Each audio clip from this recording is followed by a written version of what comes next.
राज तोहरी टोपी आटे सान वैसे झलकी।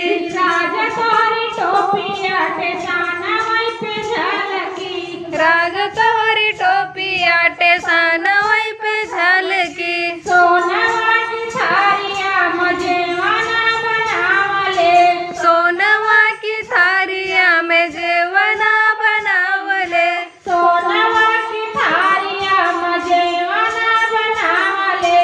सोनवा की थारिया में जेवना बनावले। जेवणावून जेवाय पुरू केलेल्या थामाची। राजा तोरी टोपी आटे सान वैसे झलकी। जेवणावून जेवय पुरूब करलिया धमकी। राज तोहरी टोपी आटे सान वैसे झलकी। जेवणावून जेवाय पुरू केलेल्या थामाची।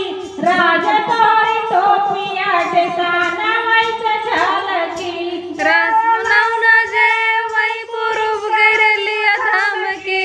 राज तोहरी टोपी आटे सान वैसे झलकी। राजा तोरी टोपी आटे सान वैसे झलकी। राजा तोहरी टोपी आटे सान वैसे झलकी। लाचिया लवाना रस बीरवा जोरावले।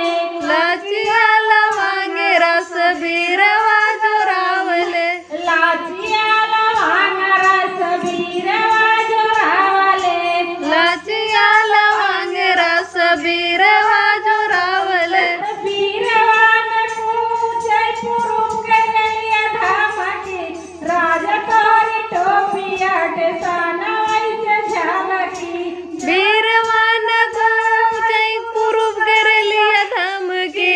राजा तोहरी टोपी आटे सान वैसे झलकी। और बीरवान पूछे पुरू केलेल्या धमकी। राजा तोरी टोपी आटे सान वैसे झलकी। राजा तोहरी टोपी आटे सान वैसे झलकी। राजा तोरी टोपी आटे सान वैसे झलकी। राज तोहरी टोपी आटे सान वैसे झलकी।